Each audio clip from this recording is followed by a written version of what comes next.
पाकिस्तान में पेट्रोल और डीजल की कीमतें 30 रुपए बढ़ा दी गई हैं। यहाँ फिलहाल पेट्रोल 180 रुपए। क्योंकि हालात यह है कि महंगाई के पिछले सारे रिकॉर्ड टूट गए हैं। आटा, चावल, दाल और रसोई गैस जैसी जरूरी चीजों के दाम भी आम आदमी की पहुंच से बाहर हैं। ऊपर से तरह के हालात पाकिस्तान में हैं। वैसे हालात अगर भारत में हो गए होते, भारत उतना कमजोर हो गया होता। आज हम बात करेंगे पाकिस्तान में चल रहे इकोनॉमिक क्राइसिस की, जिसने पाकिस्तान की हालत इतनी बुरी कर दी है कि एक आम इंसान खाने को भी तरस रहा है। जरा सोचिए कि जिस देश में प्याज आज से 1 साल पहले 36 रुपए किलो था, वो प्याज अब करीब 500% बढ़ चुका है। यानी कि इस प्याज की कीमत 1 साल बाद आज की डेट में 220 रुपए प्रति किलो पहुंच गई है। पाकिस्तान की हालत यह है कि जनवरी 2022 में 13% की दर से यहां महंगाई बढ़ रही है और इस वक्त महंगाई की रफ्तार करीब 25% है। विदेशी मुद्रा भंडार 8 साल में सबसे कम बचा है। डॉलर के मुकाबले पाकिस्तान रुपया इस वक्त सबसे निचले स्तर पर पहुंच गया है। पाकिस्तान के ऊपर कर्ज का बोझ उस देश की जीडीपी का 78% हो गया है।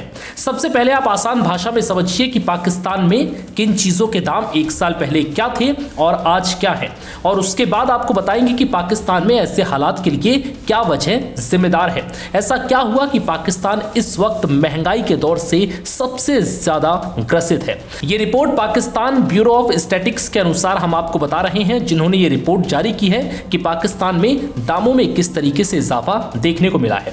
सबसे पहले प्याज की बात करते हैं। जो प्याज आज से 1 साल पहले पाकिस्तान में 36 रुपए किलो बिक रहा था, वही प्याज आज की डेट में 220 रुपए किलो पहुंच गया है। वहीं चिकन की बात करें तो 210 रुपए किलो आज से 1 साल पहले इसका दाम था, लेकिन आज की डेट में 383 रुपए किलो चिकन पाकिस्तान में बिक रहा है। जो दाल 150 रुपए प्रति किलो मिल रही थी, उसके दाम 228 रुपए पहुंच गए हैं। वहीं नमक की बात करें तो आज से 1 साल पहले पाकिस्तान में नमक की कीमत 32 रुपए थी, वहीं अब यह नमक 49 रुपए किलो में मिल रहा है। बासमती चावल की बात करें तो 36 रुपए किलो बिकने वाला बासमती चावल पाकिस्तान में 220 रुपए प्रति किलो मिल रहा है, वो भी बहुत मुश्किल से। अब तेल की बात करें तो आज से 1 साल पहले 374 रुपए किलो जो तेल मिल रहा था, वो 532 रुपए प्रति लीटर पहुंच गया है। 65 रुपए का जो ब्रेड का पैकेट आता था, वो पाकिस्तान में आज की डेट में करीब 90 रुपए का है। दूध की बात करें तो दूध पाकिस्तान में जो 1 साल पहले 114 रुपए प्रति लीटर था, अब उसकी कीमत 149 रुपए पहुंच गई है। अब आपको बताते हैं कि पाकिस्तान में ऐसे हालात की सबसे बड़ी वजह क्या है। ऐसा क्या हुआ कि पाकिस्तान इतने बुरे दौर में पहुंच गया। तो सबसे पहले जो इसके लिए सबसे बड़ी चीज जो जिम्मेदार है, वो है पाकिस्तान की राजनीतिक अस्थिरता। यानी कि पाकिस्तान में इमरान सरकार गिरने के बाद लगातार पाकिस्तान में राजनीतिक संकट बना हुआ है। पिछले 9 महीने से पाकिस्तान में राजनीतिक अस्थिरता है। इसका असर देश की इकोनॉमी पर दिखाई दे रहा है। दूसरी जो सबसे बड़ी चीज है, वो है जून 2022 से सितंबर 2022 के बीच आई बाढ़, जिसने देश के एक बड़े हिस्से को तबाह कर दिया। इसमें करीब 1.5 करोड़ से ज्यादा लोग प्रभावित हुए हैं। इस देश को इस बाढ़ से करीब 12.5 अरब डॉलर का नुकसान हुआ है, जिसने पाकिस्तान को इकोनॉमी के तौर पर सबसे ज्यादा ग्रसित किया। अब आर्थिक घाटे की बात करते हैं।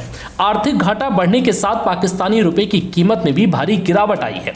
पाकिस्तानी रुपया दिसंबर 2020 में $1 के मुकाबले करीब 160 रुपए था। दिसंबर 2022 में यह कमजोर होकर करीब 225 रुपए हो गया है। दुनिया भर में तेल और अन्य वस्तुओं की बढ़ती कीमतें भी इसके लिए जिम्मेदार है।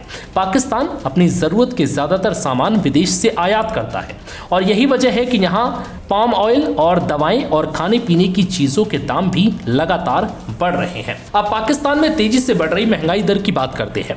जनवरी 2022 में यह महंगाई दर करीब 13% थी, जो धीरे धीरे बढ़कर जुलाई में एक साथ छलांग लगाती है और यह महंगाई दर 24.93% पहुंच जाती है, जिसके बाद अक्टूबर 2022 में यह महंगाई दर 26.6% को पार करती है। दिसंबर में आके थोड़ी राहत मिलती है, यह महंगाई दर 24.5% पहुंचती है। लेकिन इसके बाद अब नए साल की शुरुआत होते ही पाकिस्तान में एक बार हालात फिर से बदतर हो चुके हैं। इसके पीछे कहीं हद तक विदेशी कर्ज भी जिम्मेदार है। पाकिस्तान का कुल कर्ज उसके जीडीपी का 77% है। इसे ऐसे समझिए जैसे मान लीजिए एक देश की कीमत करीब 100 रुपए है, तो ये 100 रुपए उस देश की वैल्यू वैल्यू है, लेकिन ये देश 100 रुपए उसके खुद के ना होकर करीब 77 रुपए इसमें कर्ज का भागीदार है। यानी कि ये कहीं हद तक पूरी तरह से कर्ज में दबा हुआ है।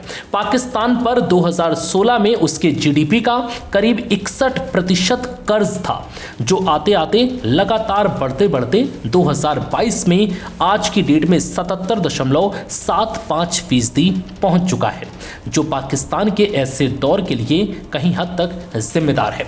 इसके पीछे कहीं हद तक पाकिस्तान का विदेशी मुद्रा भंडार भी जिम्मेदार है, जो लगातार घट रहा है। पाकिस्तान में अप्रैल 2021 में विदेशी मुद्रा भंडार 15.6 अरब डॉलर था, जो जुलाई में बढ़कर 17.8 अरब डॉलर होता है। फिर 2021 में यह 17.2 अरब डॉलर पहुंचता है। ऐसे आते आते 2022 में जनवरी में यह 16.6 अरब डॉलर पहुंच जाता है। इसके बाद मार्च 2022 में 11.4 अरब डॉलर, फिर मई 2022 में ये 10.1 अरब डॉलर हो जाता है। इसके बाद दिसंबर में शहबाज शरीफ पाकिस्तान के नए प्रधानमंत्री बनते हैं और इमरान खान इस्तीफा देते हैं, जिसके बाद पाकिस्तान की हालत और भी ज्यादा बदतर हो जाती है। अब दिसंबर 2022 में पाकिस्तान का विदेशी मुद्रा भंडार पूरी तरह से घटकर अब सिर्फ 5 अरब डॉलर रह गया है, जिससे पाकिस्तान के हालात इतने बुरे हो चुके हैं। फिलहाल इस वीडियो में इतना ही। नमस्कार।